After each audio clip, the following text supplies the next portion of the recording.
Chapter 27. There's this base named Loring, which is a Air Force base in Maine, and it closed down in 1994.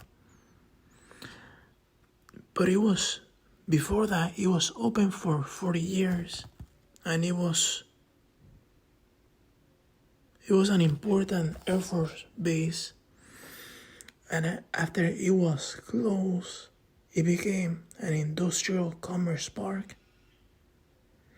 And the reason that this base is relevant is because there were many UFO encounters.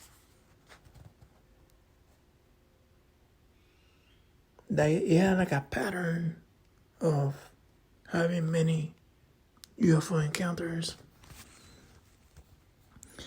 And in 1975,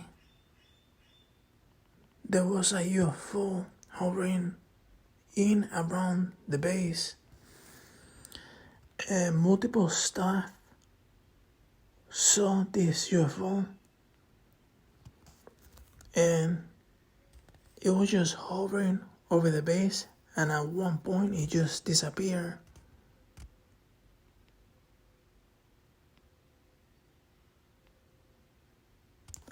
When it was hovering, it was doing so at the base's runway.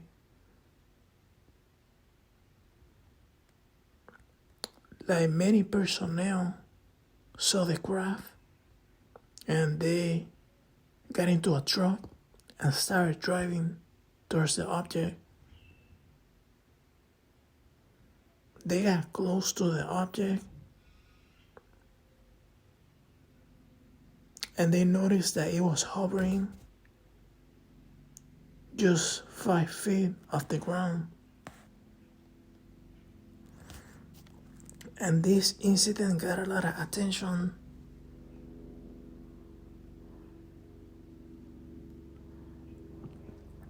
Immediately after these events, the base claimed that it was just a helicopter with drug smugglers. But later, the base considered that they did not know what the UFO was. They could not explain it. So, journalists and authors investigated with the FBI in Boston.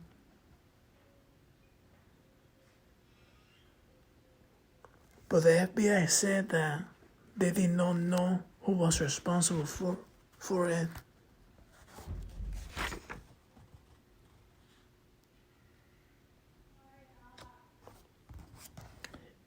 And yeah, the FBI did not know. They did not have an explanation for the craft.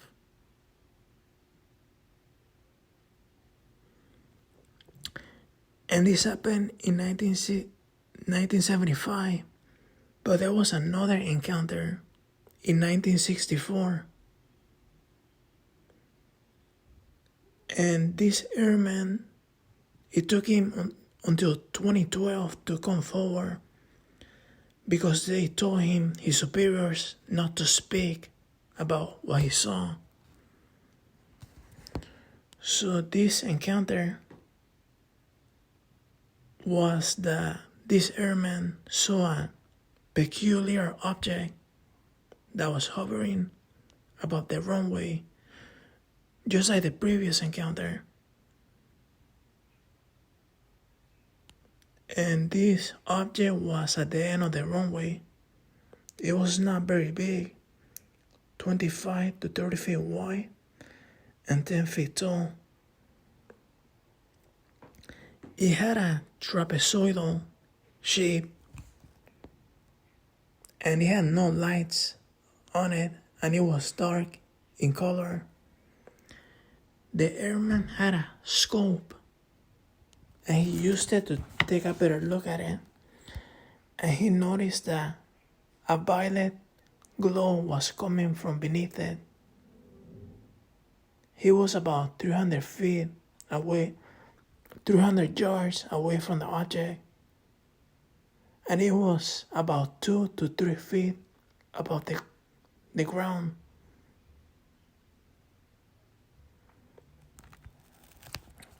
Moments later, the airman saw a pickup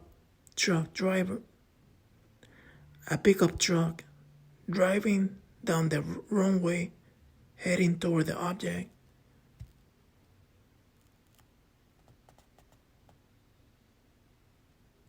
He looked back at the UFO and it was no longer there.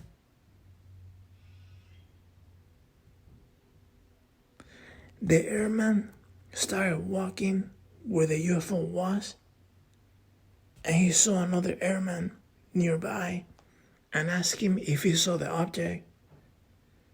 The airman did see the object, and he said that it was black with many flat panels on it, and that it took off so fast as to be a blur, and he was not sure what he saw.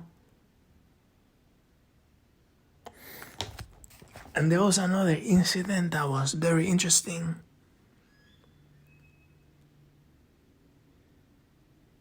This same airman spoke to another airman. And this incident happened in 1964. And this other airman was patrolling the B-52 area that had the B-52 bombers with nuclear weapons.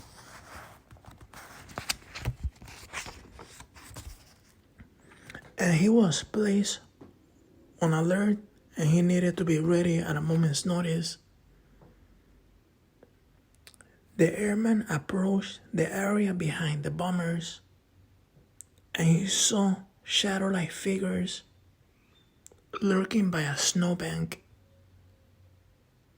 He knew that nobody was supposed to be in the area and fired a warning shot. He told the intruders to reveal themselves. He did not get a response, and the night fell silent. Even though he fired his gun, he stood still for a while, looking for any sign of movement. Then the figures emerged from the shadows, and they could be seen because of the moonlight. The airman took a good look at them, and he was scared by their appearance, and he fired directly at them. Just as he did, the figures vanished. He composed himself, and the security lights switched on, and the air police approached the airman. He was apprehended, and the only thing that he was thinking that he was like, they just vanished. He tried to explain what happened to his superiors, but he was relieved of duty. They told him that he was lucky that he was not gonna be sent to military prison, because what he did not only was illegal, but it could be considered treason, because he fired his gun inside a base near aircraft with nuclear weapons, and that could be dangerous.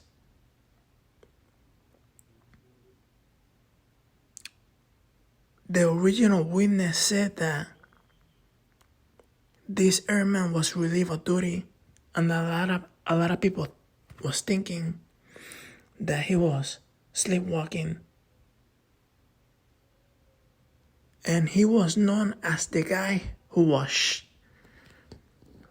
shooting at little green men, and no one took him seriously. So it was basically disgrace, and people were thinking that he was crazy.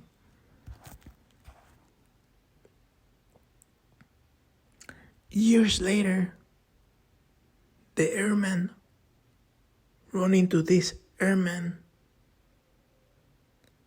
and they briefly discuss what happened. And the airman that saw the figures corrected him by saying that they were not little green men, they were little gray men.